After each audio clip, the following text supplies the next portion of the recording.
اللہ الرحمن الرحیم۔ اب میں آپ کو جلدی جلدی کچھ خاص باتیں بتاتا ہوں۔ یہ کتاب چھپی امام محمد اکیڈمی، سالے نگر، بریلی، رامپور روڈ۔ کس کی کتاب ہے دیکھ لیں آپ۔ فاضل بریلوی کے والد ماجد یہ لکھا ہے۔ رئیس العتقہ حضرت علامہ نقوی خان رحمۃ اللہ علیہ، والد ماجد فاضل بریلوی لکھا ہے۔ یہ فاضل بریلوی کے والد ماجد ہیں۔ اب دیکھیے کتنی بہترین کتاب لکھی ہے۔ صفحہ 14 سے دیکھیں آپ۔ یہ اللہ کے رسول صلی اللہ علیہ وسلم کے لیے کتنے بہترین القاب لکھے ہیں۔ سرور بنی آدم، روح روان عالم، دلیل کعبہ مقصود، خازن علم مخزون، یہ سبھی القاب ایک دو نہیں ہے، سینکڑوں ہزاروں کی تعداد میں ہیں، جو آج تک آپ کو اور کتابوں میں نے دیکھے بھی نہیں ابھی تک، جو ہزاروں کتابوں میں بھی ملنا مشکل ہے۔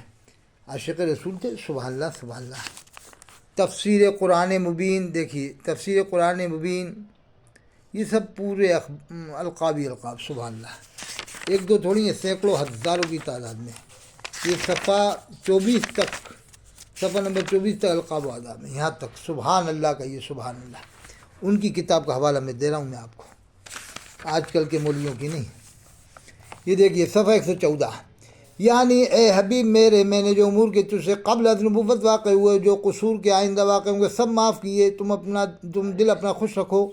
صفحہ 114، صفحہ 115، انا فتحنا لک فتحا مبینا، ہم نے فیصلہ کر دیا کہ تیرے واسطے صریح فیصلہ، تا معاف کرے اللہ تیرے اگلے پچھلے گناہ، اور پورا کرے تجھ پر اپنا احسان، اور چلاوے تجھ کو سیدھی راہ۔ فاضل بریلوی نے ترجمہ کیا یہاں، دکھاوے تجھ کو سیدھی راہ، اور انہوں نے پہلے آیت کا جو پہلے ہے اس میں لفظوں کا، اس کا ترجمہ کیا، ہم نے آپ کے سبب آپ کے اگلوں کے پچھلوں کے گناہ معاف کیے۔ انہوں نے ڈائریکٹ کیا ہے، تو ڈائریکٹ کرنے میں بھی کسی کے اوپر آپ فتویٰ تھوڑی لگا سکتے ہیں۔ علماء عرب کہتے ہیں، جامع ازہر کے علماء، علماء عرب مصر جامع ازہر کے علماء، نحن نکفر النص ولا نکفر الشخص، ہم عبارت کی تو تکفیر کر دیں گے، کسی کی کفری عبارت ہوئی، لیکن شخص کی نہیں کریں گے۔ شخص کی جبھی کہ شخص موجود ہو، جیسے محمد رفیع نے گانا گایا، خدا بھی جب آسمان سے زمین پر دیکھتا ہوگا، میرے محبوب کو کس نے بنایا سوچتا ہوگا، تو اس کا وہ عقیدہ تھوڑی تھا جو اس نے زبان سے کہا ہے۔ اس کی زبان کو ہم کافر کہیں گے، دل کو نہیں۔ دل کو جب کہیں گے جب وہ اس پر اقرار کرے اور مصر ہو کہ ہاں جو میں نے کہا بالکل صحیح گایا، تو پھر اس کو کافر کہا جاتا ہے۔ لیکن ہمارا یقین ہے وہ ایسا کہتے نہیں، کیونکہ اللہ نے ان کو ہدایت بخشی اور خانہ کعبہ میں اذان بھی دی تھی محمد رفیع صاحب نے۔ تو یہ ظاہری ترجمہ کیا ہے، ہم نے فیصلہ کر دیا کہ تیرے واسطے صریح فیصلہ، تا معاف کرے اللہ تیرے اگلے پچھلے گناہ، اور پورا کرے تجھ پر اپنا احسان، چلاوے تجھ کو سیدھی راہ۔ لوگ انہی باتوں پر فتوے لگاتے تھے اور عوام میں یہ باتیں پھیلاتے تھے۔ مالک یوم الدین کا ترجمہ دونوں نے کیا ہے کہ اللہ قیامت کے دن کا مالک ہے، فاضل بریلوی نے کیا ہے اللہ روز جزا کا مالک ہے۔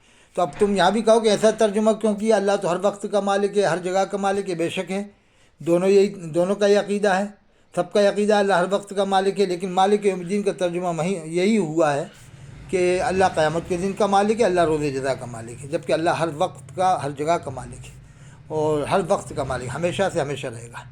اور قرآن میں ید اللہ فوق ایدیہم کہ اللہ کا ہاتھ ہے ان کے ہاتھ پر، تو کوئی بھی ہاتھ نہیں مانتا اللہ کا، سب یہ مانتے ہیں کہ اللہ جسم و جسمانیت سے پاک ہے۔ لیکن اسی آیت کا ترجمہ جو اب میں بتا رہا ہوں، اسی آیت کے بعد میں وہ آیت آتی ہے جس میں ہے ید اللہ فوق ایدیہم کہ اللہ کا ہاتھ ہے ان کے ہاتھ پر۔ دونوں نے یہی ترجمہ کیا، دیوبند بریلی والوں نے۔ آپ دیکھیں کنز الایمان دیکھیں، اس میں بھی یہی ملے گا۔ اب یہی بات اگر دیوبند والا لکھ دے تو فتویٰ لگاتے، یہ جو میں بتا رہا ہوں۔ زید بن اسلم کہتے ہیں کہ آپ کے مکان میں ایک بچہ کتے کا پڑا تھا، اس لیے آنا وحی کا موقوف بند ہوا۔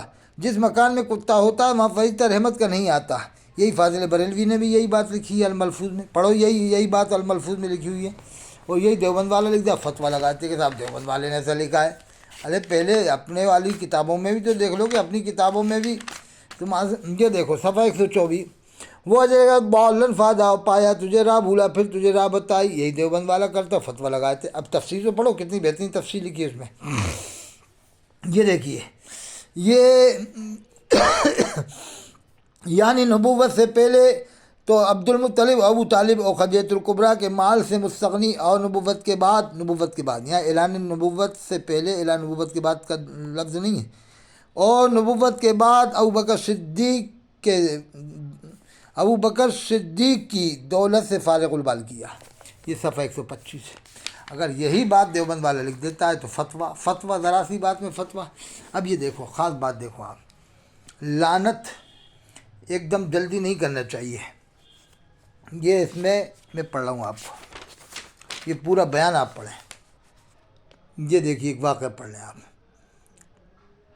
یہ پورا واقعہ پڑھیں تفصیل ہمیشہ سے، اور یہ یہاں سے بیان لعنت کے بارے میں شروع ہوا ہے، یہاں پڑھ لیں آپ پورا۔ میں جلدی جلدی پڑھتا ہوں تاکہ یہ ریکارڈنگ کم ٹائم کی ہوئی تو اچھا ہے۔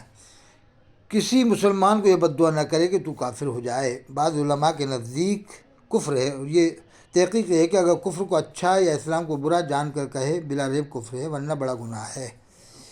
اب یہ دیکھیے، کسی مسلمان پر لعنت نہ کرے اور اسے ملعون و مردود نہ کہے، جس کافر کا، بہت بہترین بات دیکھیے، جس کافر کا کفر پر مرنا یقینی نہیں، اس پر بھی نام لے کر لعنت نہ کرے۔ آپ کو کیا یقین ہے؟ علماء دیوبند والوں کو ایک دم جو بریلی والے کافر کہتے ہیں، فلاں کافر، اور ان کے ماننے والوں کو بھی کافر، انہوں نے تو لکھا ہے جس کافر کا کفر پر مرنا یقینی نہیں، یعنی جو پہلے سے ہی کافر ہو، وہ جو پہلے سے ہی مسلمان ہو اور عالم ہو، بہت بڑا عالم ہو، اس کے بارے میں اس طرح کی بکواس کرنا، ان کو یقین بھی نہیں۔ جس کافر کا کفر پر مرنا یقینی نہیں، اس پر بھی نام لے کر لعنت نہ کرے، یہاں تک کہ بعض علماء کے نزدیک مستحق لعنت، جو لعنت کا مستحق ہو، اس پر بھی لعنت نہ کہے، کہ اللہ کے رسول صلی اللہ علیہ وسلم فرماتے ہیں مسلمان بہت تان کرنے والا اور لعن کرنے والا اور فحش و بیہودہ بکنے والا نہیں ہوتا۔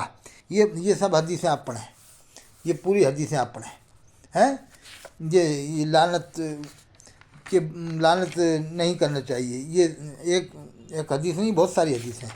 اب یہ دیکھیں آپ، رواه ترمذی، شیخ موقع دہلوی فرماتے ہیں کہ اہل سنت کی خوبیوں میں سے ہے کہ اہل سنت کسی کو کافر نہیں کہتے، اہل سنت یہ لکھا ہے، اہل سنت کی خوبیوں میں سے کسی کو کافر نہیں کہتے، اور اہل بدعت کی برائیوں سے بعض ان کا بعض کو کافر کہتا ہے، بعض ان کا بعض پلانت کرتا ہے، جیسے عبداللہ خان اعظمی کو کافر کہا، مفتی غلام محمد ناگپوری کو کافر کہا، علامہ پیر کرم شاہ زہری کو کافر کہا، زاہد ملک قطب نیپال کو کافر کہا۔ یہ بدعتیوں کی پہچان ہے۔